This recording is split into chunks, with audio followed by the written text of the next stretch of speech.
Yung usapan namin kahapon. Mia, good morning madam. Biko, how are you? Okay naman madam. Katatapos lang namin mag-ipon ng mga plastic at bakal. Yan. Madang, sabihin mo kay Ate Edna, tuyo, yung hinugasan ko na yan, tuyo na. Kung sa linggo baga namin ipapatas. Kasi tinakloban ko lang din ng batiya para hindi madumihan. Sabi ko, madam, yung mga kalakal, ibigay mo kay Tio Dadoy. Sabi niya, pag nahugasan ko, ilagay ko lang doon sa palanggana, tapos pagbalik daw niya, saka daw namin ipapatas, tapos saan daw namin ilalagay, yun. Siya daw ang bahala, siya daw ang mag-aano. Kaya hindi ko pinapakailman. Sabi ko, pakita mo kay Tia Ed ng mga gamit para alam niya saan nilalagay, please. Sabi ko, oo, sa linggo mo niyo na ipatas. Alam niya, madam, kaya nga i-chat mo, sabihin mo, at tanong mo kung sa linggo baga namin ipapatas o siya ang, kasi sabi niya siya daw ang bahala, basta hugasan ko, tapos iyan, patiktikan ko, pagbalik daw niya, siya na daw ang bahala, ayun ang sabi. Sabi ko, pasok mo sa loob, sige, sabi niya. Sabi ko, may sinabi na pala sa'yo eh. Kung ano ang sinabi madam, ayun na po. Yung mga laruan madam, nasaan? Sabi niya, aling laruan, yung iba sira na at sira na better. Battery daw yun. Kaya nasaan? Binigay ng tiya mo sa akin kahit paano daw malaruan ng mga apo ko daw. Wala na isalba, sabi ko. Nakakainis, paano naman lahat ng padala ko dyan tinambak? Nakakainis, paano naman lahat ng padala ko dyan tinambak? Yun ang sabi ko. Sabi niya, nasa loob yung mga pinili daw noon. Sabi ko, paano di masisira? Sabi niya, kaya nga, di man lang pahalagahan mga pinaghirapan. Ako yan. Ito siya. Madam, yung mga sapatos ni Ate Sally, yung mga sandals kahit medyo sira na, hindi ko tinapon. Nado sa sako, nilagay ko. Nado sa bodega. Sabi ko, madam, wag mo ilagay sa sako, ipasok mo. Ay, din naman, hindi na rin mapapakinabangan ni CJ. Sayang nga, di laruin na lang at wala din mga battery, madam, tanggal-tanggal na, wala. Yung kotse, yung gulong, yung napasok na sa loob. Sabi ko, lahat ng gamit ni inay palagay sa kwarto. Madam, sa ko ipapasok. Kaya pagbalik ni Ate Edna, para alam ni para si Ate Edna na lang ang mag-aayos kung papaano, kung anong itatapon o hindi. Pero hindi ko tinapon, madam.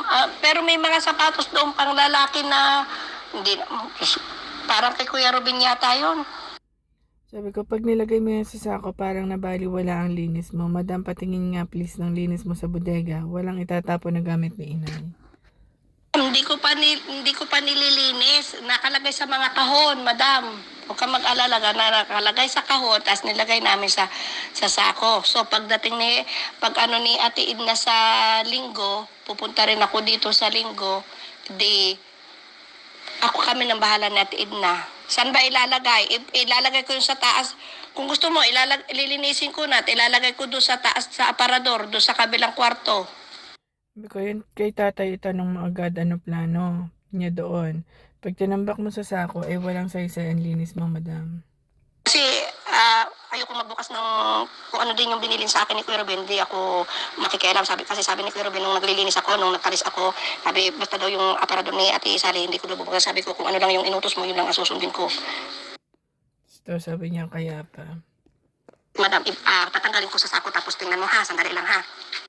Sabi ko, yun nga sana madam ang hiling ko sa'yo, linisin mo para maitago ang mga gamit ni inay. Meron pa yan space doon sa kabilang kwarto, sa kwarto ni na Aldwin. Madam, yung oven pakilagay sa garahe, gamit ko yan dito. Yeah, madam, yung nilinis ko doon, sabi ko, dito ko ilalagay yung basahan, dito ko ilalagay yung nakuha ko sa bed. So, mayroon pa doon sa itaas, madam. Bakanting-bakante. Ito na, teka lang, bibidyohan ko, madam. Sabi ko, itinambak lang ni tatay. Ang sinasabi ko, itinambak lang ni tatay ay yung oven. Anong oven? Madam, anong oven? Sabi ko, yung malaking puting oven, madam, binayaran na sina Ellen.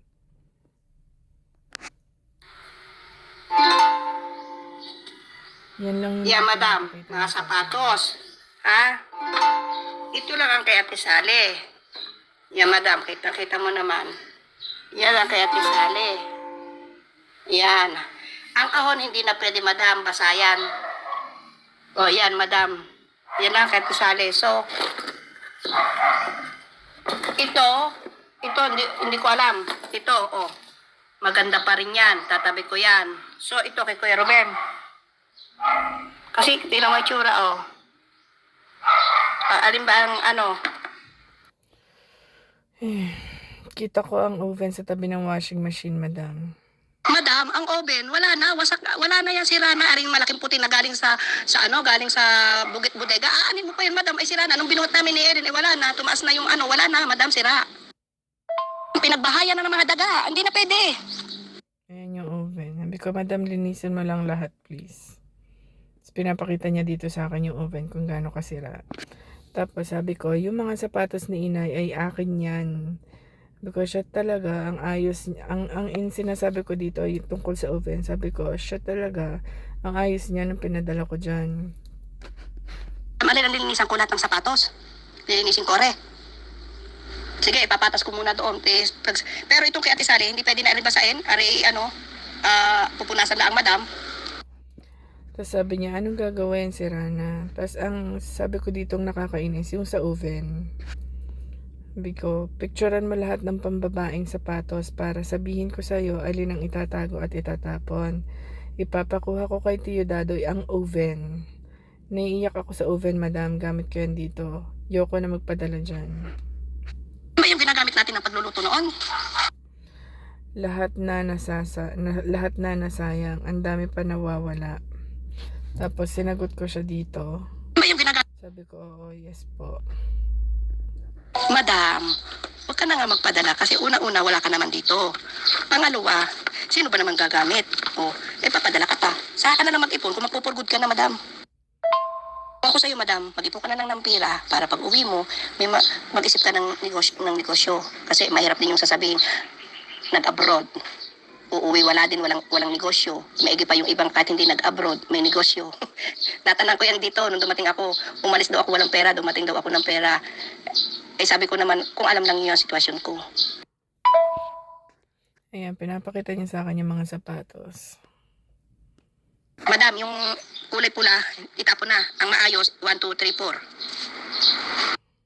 Yan, yung mga sapatos ni Tata. Yan, ano ba gagawin? Sabi ko, madam yung black, ito, sinasabi ko sa kanya kung ano yung dapat itatago.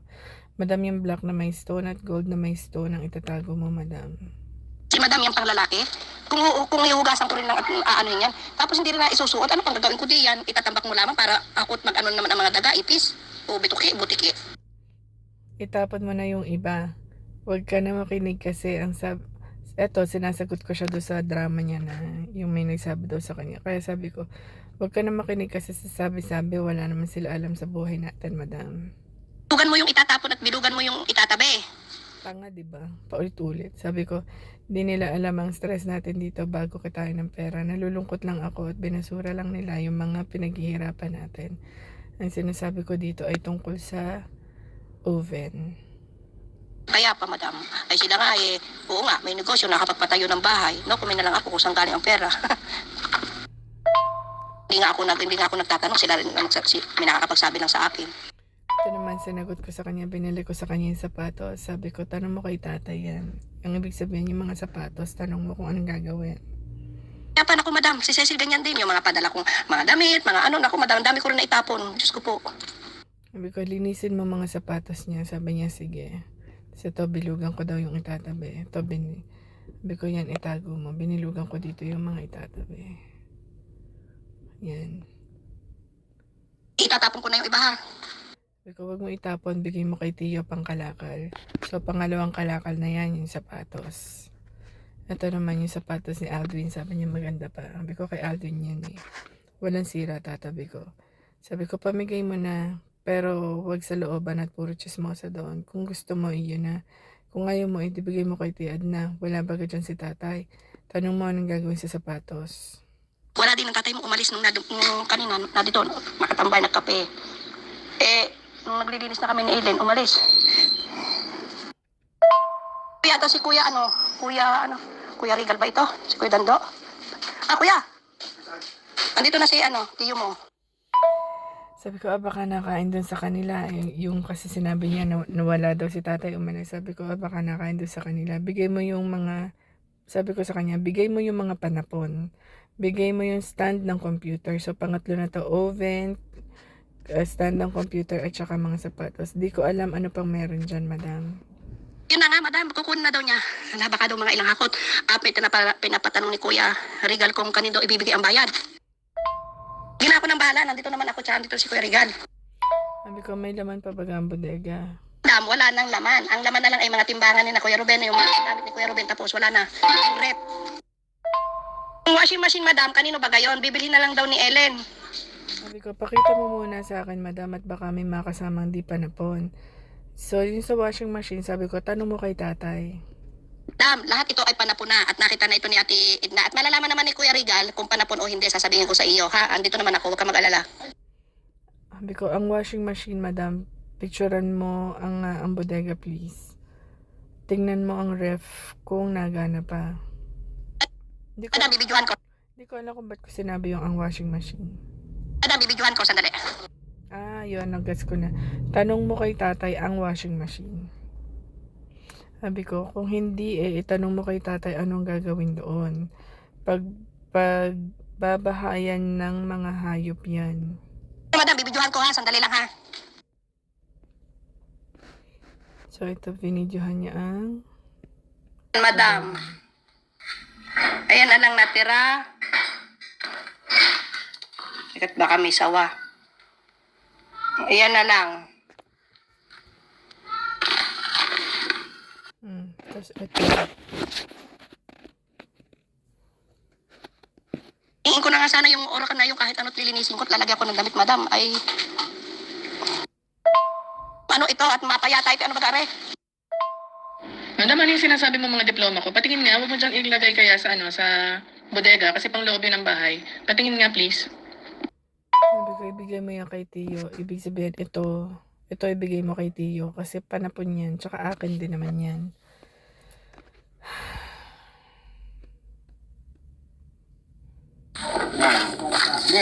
Nakalagay dito, sa loob. Buti na. Madam, yan ay para sa lupa. Ibigay mo yan sa kanya. Yan ang sinasabi ko kung ano ang mga nakalagay dyan. Isa-isahin mo, madam, yung mga dyan. Yung mga papel dyan. Importante yan. Ako po, Diyos ko Lord, ang mahal niyan. Madam, yung nakuha namin ni Kuya Regal, yung nakuha ko, binigay ko Kuya Regal, pala sa mapa, ano ba yung ama mo? May title para sa lupa, yung mapa. Ano ba? Alot na ni Kuya Regal at nilagay ko na ulit doon sa drain at mamaya ibibigay ko dyan sa amo mo kung saan baka mamaya dalhin pa kung saan. Diyos ko po, Santa Maria. May pa, madam, ay ipatago mo na lang kay Ate Edna. Mas mabuti yun. Kaya mamaya kung saan padalhin ni Kuya Ruben. Ito mo yung mga pananalitang yan. Ibig sabihin, inaakusahan niya rin si tatay na dadalhin yung mga titulo ng lupa doon sa kabila. Ngayon, ang gusto niya ipatago kay Tia Edna para hindi kung saan dalhin ni tatay. Ruben, ay na yung ikaw ang nakakaalam. Siyempre, hindi rin natin masabi. Yun yung plancha, galing yan dito. Niya itatabi ko ba, kalawang na. Ato tubig, salamat sa tubig. Madam, sabi ni Kuya Regal, saan daw ibibigay ang bayad? Madam, yung mga diploma, sabi ko sa'yo, ipakita mo sa akin kung ano yung mga diplomang yun. Tanggalin mo sa plastic. Meron doon yung mga, meron doon sa loob na, ano ba yun, yung mga pinagtanggalan mo ng ilaw dati, tanda mo? May tinanggal ka mga ilaw. Doon mo ilagay yung mga diploma kasi para hindi pasukin ng mga daga. Tapos, yung plancha, sabi ko sa'yo, bigyan mo na kay Tiyo para ipangkalakal na rin. Tapos kung ano mang ibibigay mo kay Tiyo yung pangkalakal, pakita mo muna sa akin ha, at pwede pa iwan niya sa'yo, tapos mamaya pag nakita mo si tatay o kung hindi man kayo magpapang-abot ni tatay, iwan mo dun sa may dining table, lagyan mo ng sulat, sabihin mo yan yung bayad sa kalakal. Madam, may isa pa. Kulay dilaw, sandali. Yan yung mga sa engineering. Hindi ko alam kung kay Ensia, pero buksan mo baka sa lupa na naman. Kasi madam, tingnan mo yung mga sinasabi mo sa akin ng mga diploma. Tapos, kung may oras ka, doon tayo mag-usap sa loob, pakita mo sa akin, itapat mo sa camera, para makita ko kung ano yun, ha? Doon mo ilagay sa clear na pinagtanggalan mo dati ng mga ilaw. Yun lang, gusto ko lang gawin. Ay, madam, ay ibig kong sabihin, yung isa ko ilalagay na naman yung hanger. Madam, yan yung 25,000 pesos na pasukat ng bahay. Please patago mo din. Ang daming mga papel, wag mo ilagay dyan kasi panigurado ako na pagbabahay niya ng mga daga. So maghanap ka sa loob, baka may mga plastic box doon mo ilagay yung mga papel para hindi pasukan ng daga. Ito na yung pinakita niya yung mga diploma. Sabi ko, ay grabe, ba't doon tinambak? Ang sira. Pero itong mga diplomang aray, saan ko baga ilalagay? Doon sa pinaglalagyan ko ng hanger? Tatanggalin ko ulit ang hanger o ano? Tapos yan, tinanong niya, saan ko ilalagay yan? Madam, anong gagawin ko din eh? Ibibigay ko kay Ruben o itatabi ko, tapos pipicturean ko kung saan nakalagay para alam mo. At tapos sasabihin ko rin kay Ate Edna. Tapos yan, sinabi niya ulit, baka mamaya saan pa mapunta, Diyos ko. So, ano ibig sabihin niya dyan, di ba? Kanino daw ibibigay ang bayad? Madam, ba't ang kulit mo? Paulit-ulit tayo. Sabi ko sa'yo, yung mga diploma, kung meron kang pwede paglagyan sa loob ng mga plastic box, doon mo ilagay. Ngayon, kung may lamang hanger, doon mo na lang ilagay sa loob ng cabinet kung saan ka may pwedeng paglagyan tong bakante. Yun ang bayad. Sabi ko sa'yo, ilagay mo doon sa tukador, doon sa may itaas ng doon sa may nakalagay na mga alak, doon mo ilagay ang bayad sa itaas noon. Lagyan mo ng sulat, sabihin mo bayad sa kalakal. Madam, pasensya na. Tapos pinatatanong ni Kuya Dado kung saan mo daw ibibigay ang bayad. Saan daw niya ibibigay ang bayad? Inaantay niya ang sagot mo. Okay, madam. Okay. Copy. Wala, masasapak na kita. Pakinggan mo ulit yung sinabi ko sa'yo nung una, itong unang audio. Ang kulit mo, hindi na kita patatawarin talaga. Sabi ko naman sa'yo, huwag kang nagka-drugs. Madam, sabi ni Kuya Regan, 1-2. Plastic, hindi na daw niya babayaran kasi daw mga mura lang daw ang mga plastic. 1-2 yung pagbibilang sa kalakal. Sige, maririnig na niya. Sige, maririnig na niya. Yung daw lutuan, 200, kaya 1-2. Ba't nasi ko si Kuya Dado? Ako ibibigyan mo pang merienda. Wala, nagtatawa ng gabi. Wala, nilaksan lang ang boses. Hindi, nilaksan ko lang. Ito naman yung mga relo. Tinapon na ni Ate Edna sa basurahan, kinuha ko. Tapos pinakita ko muna kay Kuya Ruben. Tapos sabi ni Kuya Ruben, ilagay ko rodo. Sabi ko, aanin mo pa yan. Ipamigay mo na lang. Benta mo sa magbabakal. Iyon ang 200. Tiyo, bakit ang laki yata ng 1-2 mo? Ayos ka lang? Tapos ito, hindi ko alam kung ano to eh. Madam, wag. Yung guest yan yung kauna-unahan kong relong bigay ni mother. Wag. Ano yung isang katabi ng guest? Naku, madam, 4,000 pesos ang bili ni Inay dyan sa guest na yan. Huwag mo itapon. Kukunin ko na yan para sa apo ko. At saka hindi naman yan kay CJ. Nakalagay inso. Sira na naman pati, madam. Abay, kumuha ka naman, madam, ng laruan na pwedeng mapaglaruan. Kahit kay CJ, okay lang. Baka naman puro sira yung mga kinuha mo eh. Lalo pang matitano pa yung apo mo. Binugan mo dito ang guest. Mali ko ang guest. Alam ko yung guest sa bahay pag may bisita. Ewan ko ano pangalan nitong isa. Makabisita. Itatabi ko. Madam, hindi ko mabilugan. Basta dun sa picture, yung kanan na relo, yun ay itabi mo. Tapos picturean mo ng ayos yung kaliwa. Kasi hindi ko alam eh. Basta yung guest na nasa kanan, yun yung regalo ni mother. Yung kay CJ, nakuha ko na nga. Dinala ko na nga. Kaya mo na paglaruan ng mga bata. Ay, Diyos ko. Ito yung relo. Yan yung isa. Oo nga, madam, ang sinasabi ko naman, iba ka naman ang mga dinala mo, puro sira. Nakakaawa naman, kumuha ka naman ng maayos-ayos na laruan. Hindi naman din niya na nilalaro ni CJ, kaya gusto ko ipakita pa sa akin kung ano yung mga laruan. Para alin yung itatapon at pwedeng alin yung ibigay sa'yo. Ano pa, hindi man ako nagtatapon. Ay, ipapakita ko nga pala sa iyo kung saan ko nilagay ang sapatos ni Ate Sally. Nilagay ko sa magandang pwesto. So, ito yung relo na gusto ko ipatago sa kanya. Sabi ko, yan, itago mo, madam. Ito yung mga sapatos. Kaya mo na lang diyan ko ilagay. Diyan ko rin ilagay ang relo. Pinapakita niya yung empty space. Diyan ko ilalagay ang diploma. Saan ko lang yung mga diploma tapos ilalagay ko doon sa pinituran kong cabinet. Salamat, madam. Maraming salamat. Bakit ang laki ng bayad ni Tiyo Dadoy dun sa Kalakal? Madam, sa'yo na yung 200, tapos yung 1,000, bigay mo na lang kay Tiyo. Kay tatay. Lagay mo, bayad sa Kalakal, ha? Madam, ilalagay ko pala sa plastic na itim. Tapos saka ko ilalagay doon sa tag dito. Wag na lang, masisira pa, maano pa ng plastic na itim. Doon na lang para makahinga. Yan, sabi niya, sige, salamat, madam. Nagpapasalamat siya doon sa 200. Sabi ko, ingat, madam. Umalis na si Tiyo. Madam, itinabi ko sa shoes ni Ate Sally yung kanyang relo. Hindi pa umalis. Oo, salamat. Sapatos, si Kuya Robin ang bahala doon ah. Sabi nga ni Kuya Rical, dapat itapon na daw yun, hindi na daw maaari. Hindi na naman talaga maaari, madam, kasi yung pinabayaan na kasi, sayang naman, mabuka na yung ilalim. Yung kay Aldwin, kaya sabi ni Kuya Rical, itapon na lang daw.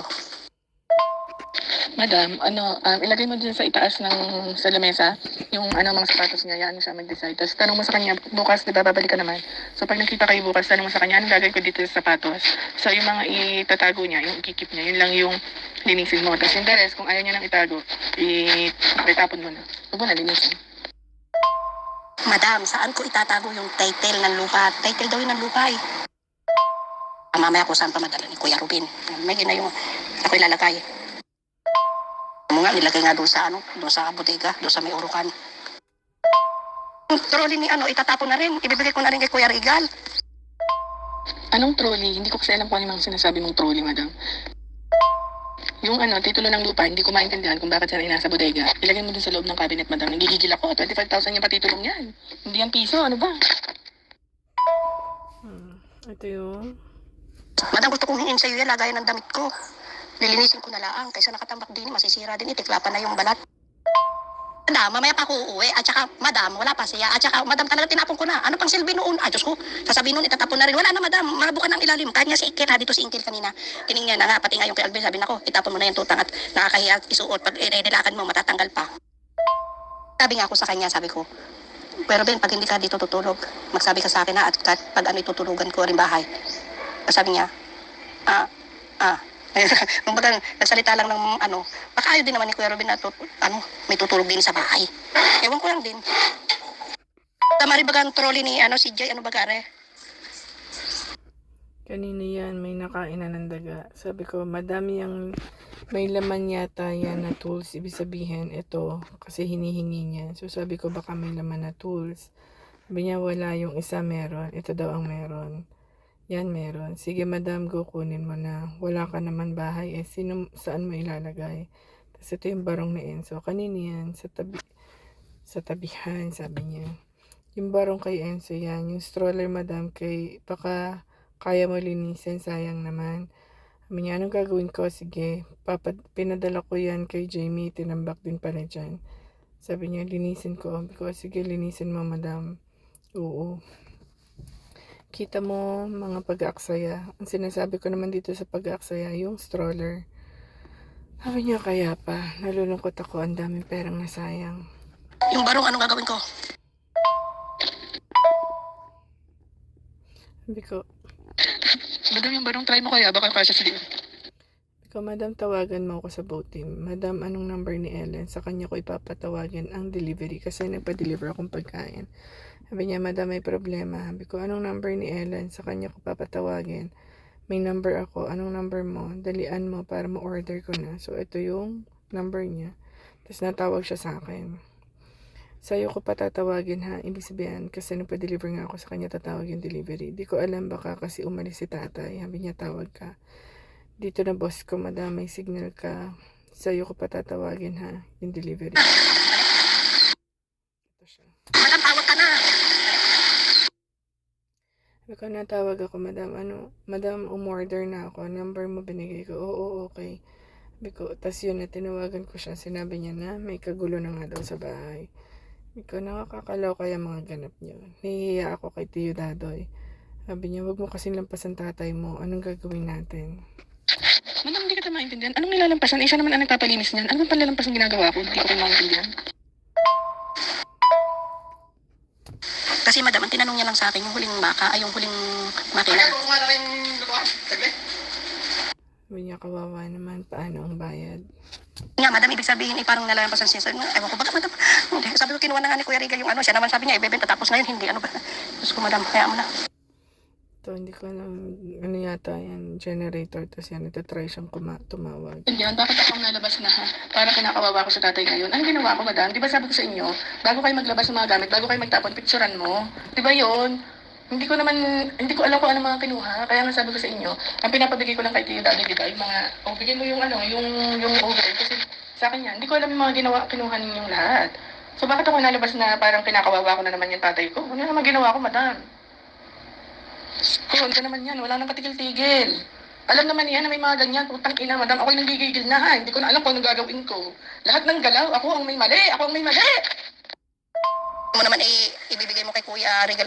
Nga, madam, hindi, wala na yung pass na ngayon. Ibig ko sabihin, yung pagkuha nga ni Kuya Regal dito ng kalakal nga, dapat ay inantay si Kuya Ruben. Ay, hindi ko rin naman alam kasi sabi mo naman ibibigay mo kay Kuya Regal ang kalakal, di ba ga? Yun lang ang pagkakamali, nauna yung mga bakal na nakuha. Kaya mo na, madam. Madam, hindi ko alam yung mga bakal na yan. Hindi ko alam. Ang mga pinapalabas ko lang dyan, yung mga gamit ko. Ngayon, kung ayaw ni Tata na minagalaw ng gamit niya, sabihin mo, palinis niya. Ano ba yan? Patayin na lang kaya niya ako. Lahat na lang ang nagagawin ko sa bahay na yan. Mali!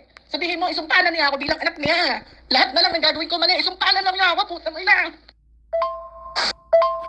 Kaya mo na, madam. Kung nga, madam, ang nilabas nga namin lahat nga. Kasi tinanong muna namin si Kuya Ruben kung... Hindi kami, si Kuya Ruben. Hindi kami, si Kuya Ruben. Hindi kami anak silab, si Kuya Ruben. Kaya mo na, madam, tapos na. Kaya mo na. Ang hindi na itanong sa akin ni Kuya Regal, ito bagang bakal na itong malalaki ibebenta. Pag alam namin ibebenta, ngayon lang, hindi nga naantay si Kuya Ruben. Kaya ang tinanong sa akin ni Kuya Regal, yung isang bakal, sabi ko, wag yan at gagamitin pa ni Kuya Ruben. Yung pala nabuhat ni Kuya Regal na yung dalawa, saka yung solar. Naman akalain din yung solar ay kay Kuya Ruben, akala ko sa'yo. Sino yung naninigaw diyan? Asawa yata ni ano yun, hindi ko alam kung asawa ni RJ na maputi. Sabi ko, intayin mo na lang ang pagkain, madam. Bahala na kayo kung anong gagawin niyo dyan.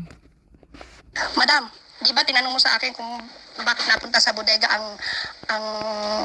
mga litrato mo at saka ang sagot ko sa'yo, hindi nilinis lang namin. So ang tanongin mo daw kung sino ang naglinis. Ayun ang sinabi ng tatay mo nga sa akin na wala pa daw ako dito, wala pa yata siya dito, wala na nga daw, nasa bodega na daw yung mga diploma mo. Madam, pwede wag na tayong magbatuhan ng mga sisi. Pwede? Ako'y napapagod na. Tama na. Sabi mo na lang kay tatay, ako na lahat ang may problema, ako na lahat. Sabihin mo kung ano man yung nakuha dyan dahil sa akin. Ako lahat ha, ako lahat ang may kasalanan dahil sa akin, sabihin mo. Huwag na kayo nahihiya ako dyan sa ibang tao ng mga nadadamay. Sabihin mo na lang, ako. Lahat ng mga mali dyan, akin lahat ang mali. Lahat, mga picture, yung mga, kung ano mga sira, ako lahat ang may kasalanan. Kasalanan ko lahat ha. Huwag ka nang magtatanong kung sino, kung bakit, kung ano nangyari. Kasalanan ko lahat. Pati yung pagdadala ni Tito Daddy ng mga gamit, kasalanan ko lahat.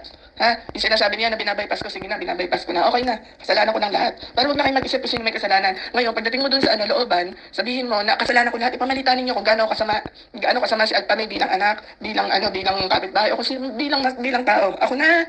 Para huwag na kayo mahirapan kung sino may kasalanan. Ha? Huwag niyo isipin. Ako lahat. Ako nag-utos kay Tia Edna, ako nag-utos kay Ande. Ako lahat yan. Huwag mo nang isipin kung sino may kasalanan. Sabihin mo din kay tatay, huwag mo nang isipin kung sino may kasalanan. Ako lahat. Ha? Ako lahat. Lahat na nangyayari sa pamilya namin, ako lahat. Huwag niyo nang isipin na dahil kung ano man nangyayari.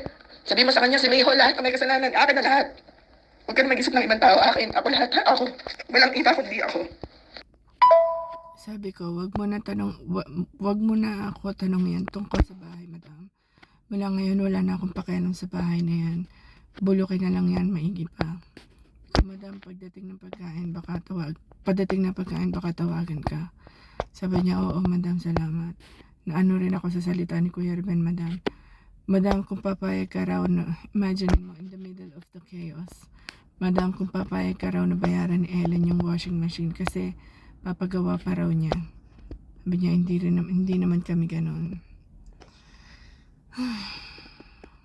Tapos ito, tanggalin ko na lang ito, mga pic mo. Sabi ko, salamat po. Ito ngayon to. Sabi ko, ilalagay ba yan sa bodega? Sabi ko, hindi po, madam. Hanap ka na lang na lalagyan sa cabinet. Yung upuan ni CJ, ibalot mo muna saka mo itaas. Sabi niya, no comment ako dyan, madam. Baka may sabihin, sinisira ang kutiya mo. Nung nakita kami nung linggo, madam, nandito nga siya, nag-email. Sabi niya, pag babalutin daw sa plastic na itin, tapos ilalagay daw sa bodega. Pati yung yung pang-exercise mo, ewan ko, pero hindi naman na ulit na ilalagay, hindi ko lang alam, parang ilalagay din sa bodega. Kasi daw, wala naman daw nagamit eh. Sige, madam, kahit sa ay, ibig ko sabihin, saan ko ilalagay? Tapos kung saan ko ilalagay? Itataas, doon sa nilinis ko, sa katias ng cabinet, pwede yun, basta nakabalot. Sabi ko, madam, sabihan ko si Tia, napapalagay ko yan sa loob, madam. No problem. Yung yung pang-exercise mo doon sa sa may terrace, doon na lang yun o ihahanapan ng space. Madam, kung ilalagay sa bodega, hindi rin maganda, masisira, magagabukan, makakalawang. Sabi niya, okay. Sabi ko, opo, madam. Doon sa itaas ng cabinet, lagay mo sa plastic, madam. Palista ko if may mga kailangan bilhin. Salamat, madam. Sabi niya, yan ba, madam? Pwede ba ilagay sa cabinet? Sabi ko, madam, hindi akin yung pang-exercise, madam. Kanino? Sabi niya, madam, same. Tapos pinali ko sa kanya yung picture. Sabi ko, madam, same lang naman to nung pinadala mo kanina. So, itataas din po ito, madam.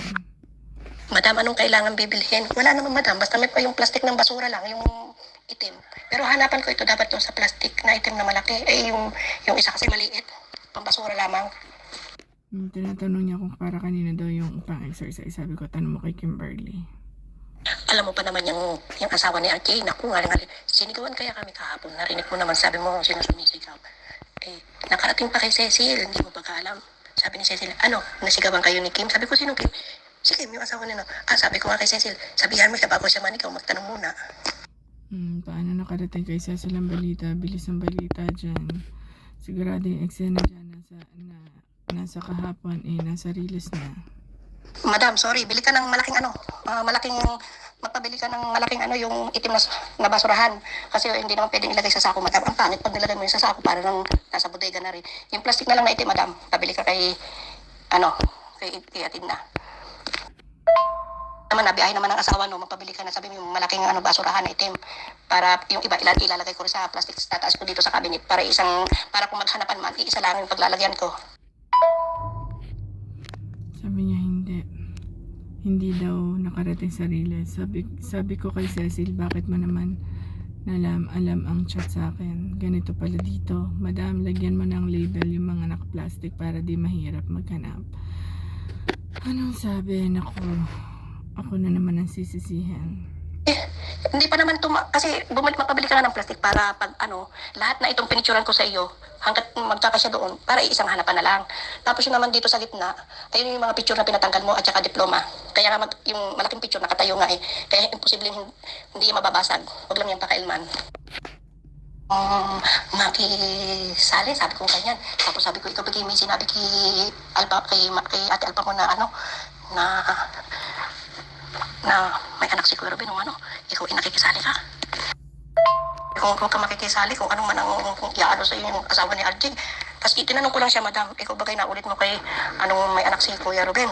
Sabi niya, ay, huwag kang makikisalit, mahirap na. Hindi, madam. First time kami nasigawan ng kapitbahay. Hindi, madam. Tapos tinanong ko, may anak na nga baga? Sabi niya, ewan ko, madam. Okay, thumbs up. Ayaw ko makisali sa mga chismis. Barangay ako. Sabi ko, talaga ba? Haha. Yaan mo na sila magkaanak. Magkaanak. Sabi mo, congrats. Sabi niya, kung magmumula sa bibig ng tatay mo, saka na lang ako maniwala. Di ba, madam, ikaw nagturo din sa akin na, madam, pag may tampo ka o galit ka, baka may tampo ka sa akin o galit ka, sabihin mo. Ngayon, madam, ito lang masasabi ko sa iyo. Tanungin mo ang tatay mo. Ang pagtatanong naman ni tatay, may tatanong ako. Ang gusto ko lang malaman yung totoo, kayo ba kayo may anak na doon sa babae? Kasi kung may anak na kayo sa babae, wala na akong magagawa. Ganun. Si madam, ang sabi sa akin ni Kuya Ruben, totoo naman. Sabi niya nga sa akin, tutang. Ako naman ay walang galit sa anak ko, kay Alpao. Kung siya ay may galit, kung siya ay may tampo, kung may gusto siyang tanungin, kung may gusto siyang sabihin, idirekta sa akin para alam ko rin yung isasagot ko. Sa punto naman na yung madam, totoo rin naman ko. Sabihin mo, ba't ka sabihin mo, tanungin mo lang, tatay. Ako may itatanong para wala tayong gulo o sagutin nyo lang ako ng totoo. At tatangkapin namin. Kayo ba kayo may anak na doon sa babae? O, alam naman ako magtanong, madam, baka sabihin, ba't ikaw ang nagtatanong? O, ganda na rin yung may papayo ko rin sa iyo. Lakasan mo ng loob mo doon sa pagtatanong kaya ako nagtatanong, tatay, mas maganda yung ikaw ang sasagot kaysa alam mo naman ng mga tao dyan sa atin, kaysa malaman ko pa sa mga chismis sa ibang tao na ganito, mas maganda na yung sa inyong bibig ko malalaman yung totoo kung may anak na kayo doon sa babae. Ganun lang yun, madam, ang pagtatanong ko hindi masama. Lakasan mo lang yung loob mo, kasi kung dadaanin mo sa iyak o sa sama ng loob, wala, ay madam, magkakasakit ka, iisipin mo, wala ka ng ina. Kayo na lang tatlong magkaama. Maniwala ka sa akin, madam, pag yan ay natanong mo sa tatay mo matatahimik ka na, alam mo na ang dapat mong gawin, madam, kaysa mag-iisip ka. Mahirap naman isip ka, nag-iisa ka rin lang sa abroad. Sino ba matadamay sa iyo? Lalo kung ito may nararamdaman. Ako, madam, sabi ko nga sa iyo, kahit anong naririnig ko, hindi ko para magsabi sa iyo kasi ayoko madagdagan na stress. yung stress mo sa totoo lang.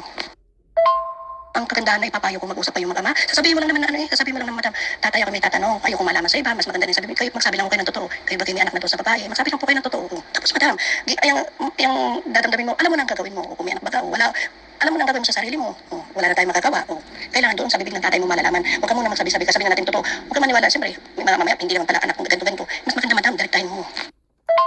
Muna sa puso mo kung ikaw may tampo galit, yun lang ang gusto mong malaman dapat madam, ang totoo.